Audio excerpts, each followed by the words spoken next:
Around the world, the race is on to transition from fossil fuels to clean energy. In the process, even small steps will help us reach the finish line. On this edition of Eco India, we discover how smart ideas can keep us on track. Hello and welcome, I'm Sanutha Raghu. Think of a glacier and chances are it's a gleaming white sheet of ice that comes to mind. But from the high Alps to the Himalayas, the world's glaciers are marred by a black wind-blown dust that contains soot from fires and fossil fuel consumption. In the state of Himachal Pradesh, efforts to curb local emissions aim to save the glaciers that are a major water source and tourist attraction.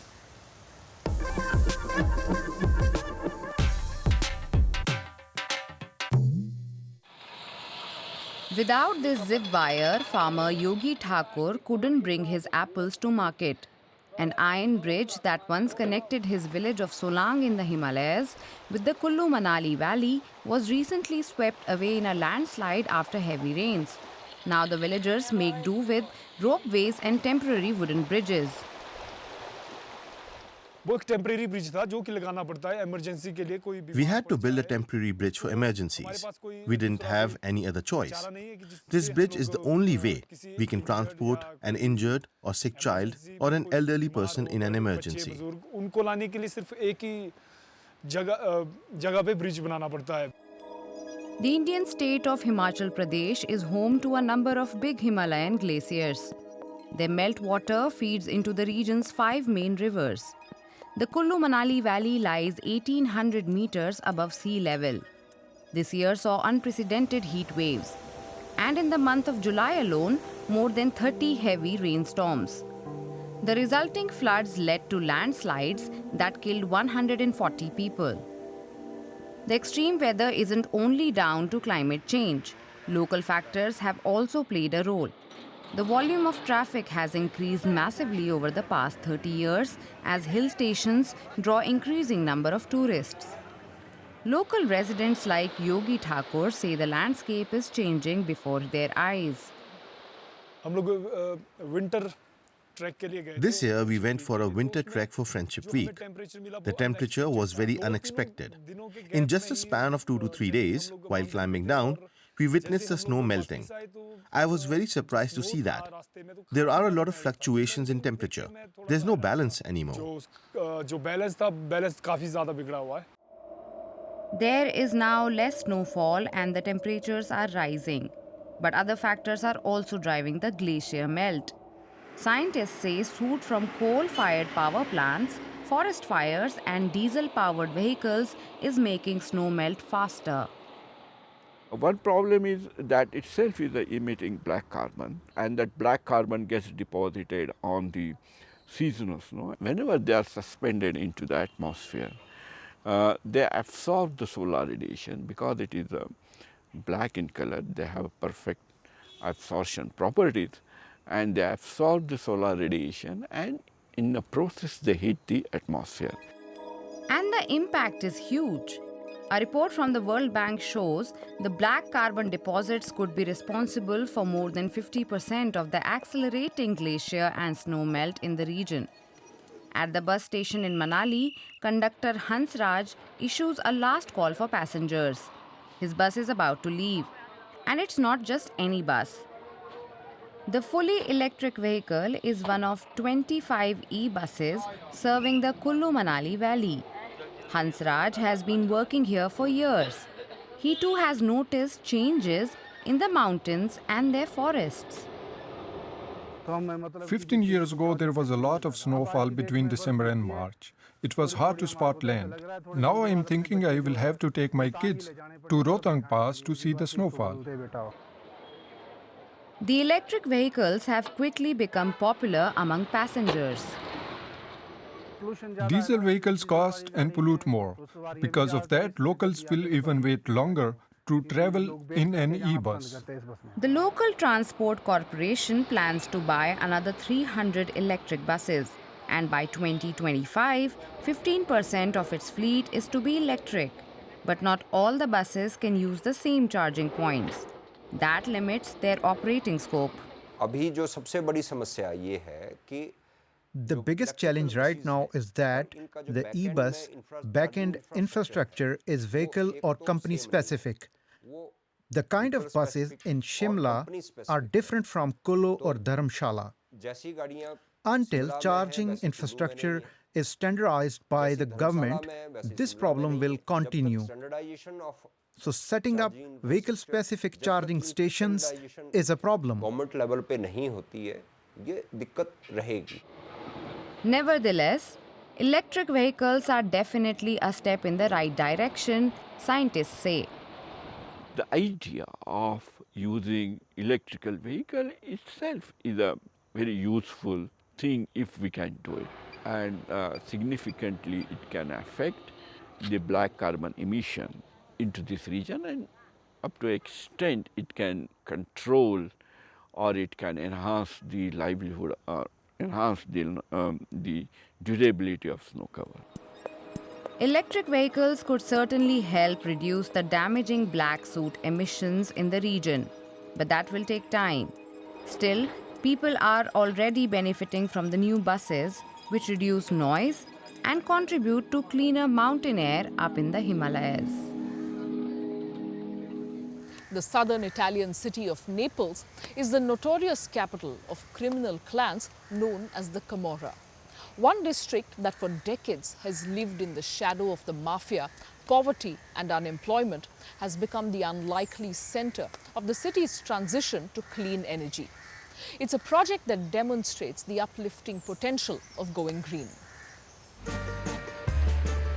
Residents call it the Bronx, the Pur district of San Giovanni a Teduccio in the eastern suburbs of Naples. The district is gripped by poverty, unemployment and the mafia. But it's here that Napoli's energy revolution began. It was good to start from here because we want a socially fair energy transition. We must fight climate change and social injustice together. And that's what we've done here. Italy's first energy community was created on the roof of this building.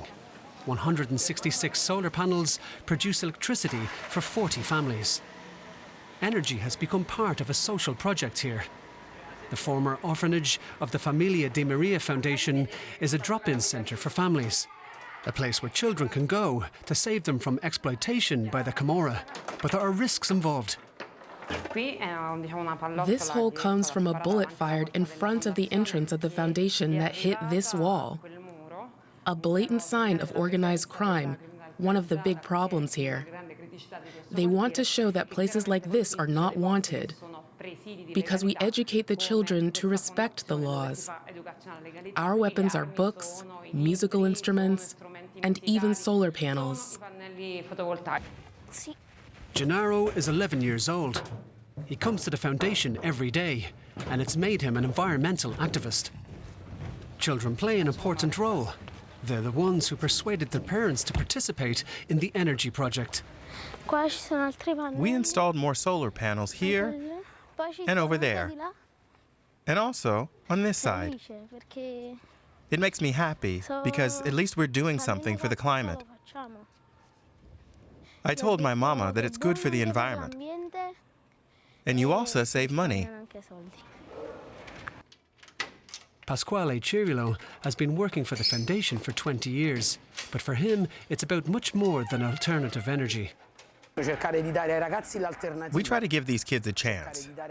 We tell them, okay, this is a difficult neighborhood. There are many ugly things, but there's also something beautiful. A place where you can do theater and music, where there are people who will listen to you, who can help you. You have opportunities here. Whether it's for football, environment workshops, or making music, over 100 kids come every day in all seasons. Show us what you've got. Wow!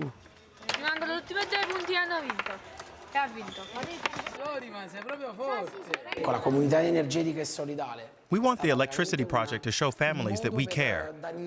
The first energy community was not created in the city center, but here, in Naples East. We're the first to do it. Finally, the residents no longer see themselves as the last ones, the forgotten ones, who always get the leftovers. No, this time, we are the first. The facility cost €100,000, financed by the Conil Sud Foundation.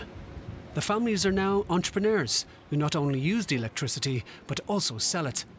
For several months now, the facility has been producing green electricity at the foot of Vesuvius.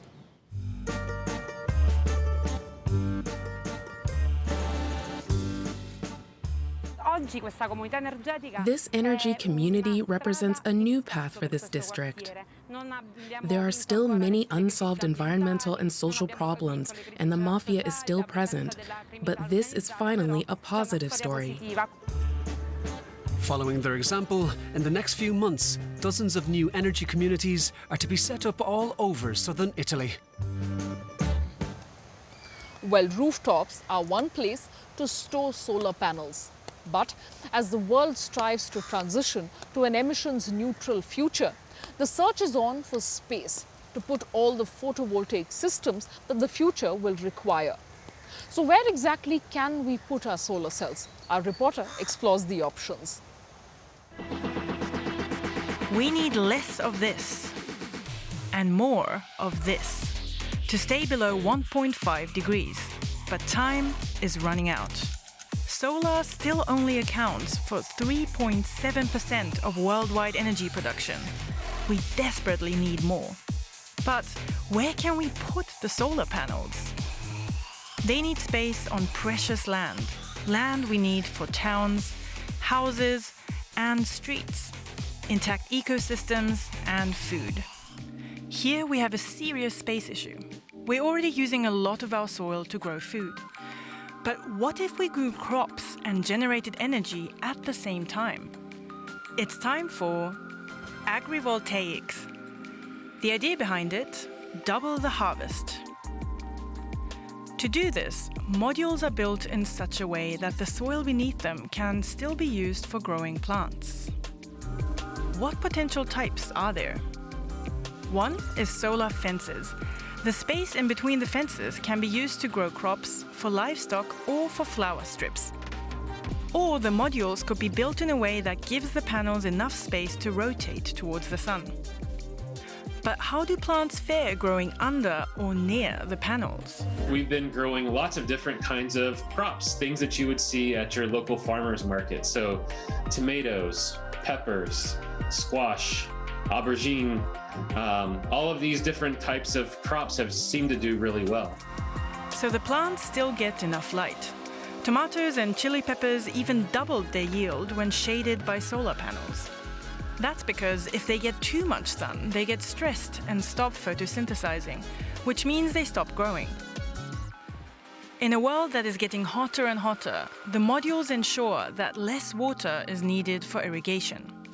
Just think if you spilled your coffee or your water, your tea in the shade versus the full sun, where will it stay wet longer? In the shade. We're finding that every time we irrigated, it would stay wet for 2 days instead of 2 hours. But, yes, there are a few buts. Not everything can be grown under the panels. Crops like wheat or millet require full sun to grow well. Researchers are looking into which panels and setups would be best for which crop. Some plants need bigger gaps between the panels. Corn and wheat would need taller ones, while shrubby soybeans would be fine with a more squat variety. But the trend for the coming years is promising. According to a market analysis institute, the global market is anticipated to grow by almost 40% in the next 5 years.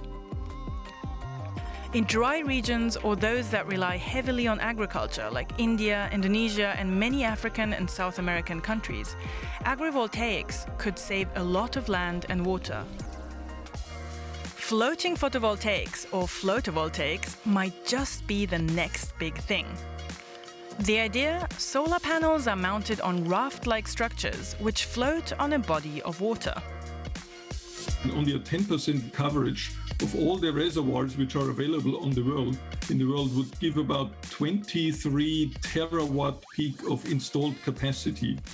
This is Thomas Reindl. He evaluates the economic and technological feasibility of large-scale floating PV systems. And to put this into perspective, these 23 terawatts would generate as much electricity as the whole world needs today in a year. You can already see what that could look like at one of the biggest floating solar farms in Singapore. Here, the solar plant floats on the surface of a reservoir and produces enough energy to power about 16,000 four-room flats in the city-state. The biggest floating farm in China even produces 5 times as much energy. The water also cools down the floating panels, making them more efficient. The panels and structures have to withstand wind, waves, and corrosion. So far, though, multiple studies have not found any severe impact on either water quality or ecosystems. Experts expect photovoltaics to expand by up to 30% annually over the next 5 years, with markets mainly in Asia. But Europe, Africa, and the US are starting to invest as well. So, any other places left to put solar panels? Up in space. Yep, getting as close to the sun as possible. Here the sun shines 24 hours a day and you need 0 land on Earth. So why don't we put solar panels in the Earth's orbit? The UK-led Space Energy Initiative, with around 50 partners from industry, government and science, is planning to install a solar power satellite in space by 2035. The US, China and Japan are also taking part in the Solar Space Power Quest. And this is how it might work. Satellites in the Earth's geostationary orbit, which is around 35,000 kilometers from Earth, collect solar energy using huge solar panels. They convert the energy into microwave radiation and beam it down to Earth. On the ground, a net of receiving antennas, or rectennas, collect the microwaves and convert them to electricity for the grid. Each satellite might produce 2 gigawatts of continuous power, as much as around 700 utility-scale wind turbines. They'd be huge, around 1.7 kilometers in diameter, and will weigh several thousand tons. The satellites would start to beam energy to Earth 24 hours a day. The beam is considered to be harmless for animals and humans. It's about a quarter the strength of the midday sun. But energy is lost during the transmission and the conversion process. And the cost of getting the modules into space is, well, sky high. Even if we manage to build and finance solar power satellites in the next decades, we need more solar power to combat climate change now. And there are already far more realistic ways of generating solar energy quickly without losing urgently needed land. And all of them are cheaper, faster, and much more promising. Often, it takes a creative mind to think outside the box, or, in the case of our next report, the solar cell.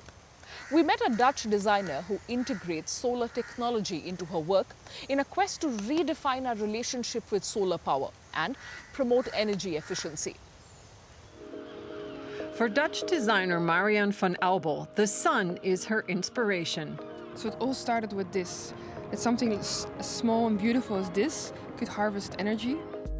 Solar cells take center stage in her designs, like in these illuminated window decorations.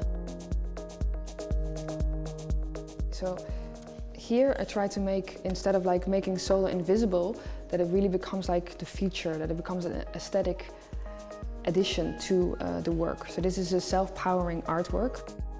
These solar window panels look like stained glass, but they also have a function.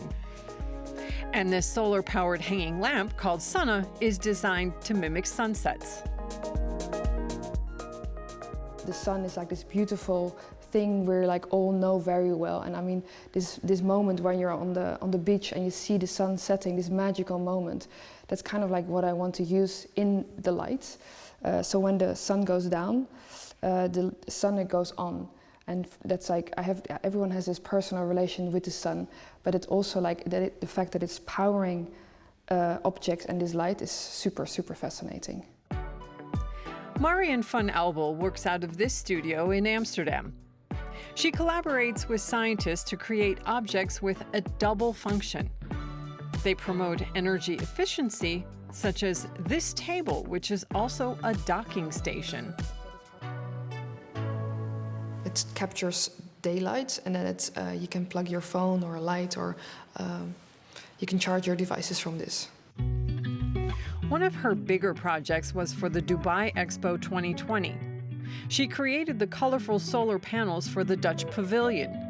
The solar roof provided power for the pavilion and also allowed in enough sunlight for the plants. Marian's designs show how diverse solar panels can be. These are organic photovoltaics, which is like they're printed on PET, and they don't use any very heavy metals, which is bad for the environment, and they're completely circular. So they're super lightweight, so it's kind of like a new generation of solar technology. Marian has also come up with a solution for food production in a self-powering greenhouse. It's currently on display in the Netherlands at the Floriade Horticulture Expo. Her creation enables the production of food in places where there's a lack of electricity or farming space. This is my creation of the future of farming, and it's called Power Plant. And you basically can grow your food everywhere on your rooftop, so you don't have to fly it in from the other side of the world, but you can really grow it within your own home. So it uses vertical farming, and this is all powered by solar glass. Even though she's a designer by trade, scientific developments are important to Marian's work. Solar cells have evolved so much since since their invention.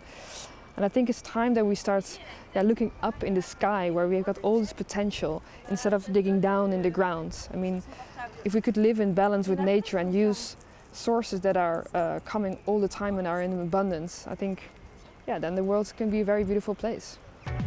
For Marian van Albel, the future of solar technology certainly looks bright.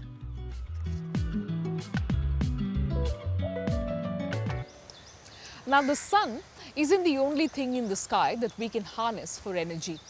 A German startup is using air. It says it's developed a synthetic fuel that makes use of the greenhouse gas carbon dioxide. An exciting prospect for our reporter, who found out more while filling up at a Berlin petrol station. Hey, have you heard about this? You can fill up with the greenhouse gas CO2 and use it to drive, or fly, or power a ship. Crazy! Fuel made out of thin air. No need to burn fossil fuels anymore, using something that is CO2 neutral. Impossible? Ask Tim. He makes this kind of stuff. Hey Tim, how does it work? We're turning the combustion process on its head. What we aim to do is take energy, water, and CO2 and turn them into synthetic fuel. That closes the CO2 cycle, and we can create CO2 neutral fuel. Okay, it works the other way around. To really understand it, I think I have to go to a lab. Tim, please correct me if I'm wrong. You say you take water, H2O, and energy, lots of energy, in the form of electric power. That electric power splits the water molecule into hydrogen and oxygen. No need for the oxygen. We only need the hydrogen. And here it comes. You combine the greenhouse gas CO2 with hydrogen. And what you get is fuel. Green fuel that recycles CO2 instead of emitting it. Tim, is it really that easy? Could I just put your synthetic fuel in my car instead? And if we can deliver sufficient quantities to gas stations, then you can fill your car with it. That's a major opportunity provided by CO2 neutral fuel. You can use the existing infrastructure. Okay, got it. synthetic fuel makes dirty cars clean, as long as the whole process is powered with green energy. Well, that's a lot to think about. It's a lot to think about indeed. Joining the conversation about going green can be overwhelming. Plus, you may not know where to start. That's exactly why we are here. Eco India will continue to bring you ideas and solutions to help you make informed choices about how to care for the environment. Don't forget to join us again next week. Until then, goodbye.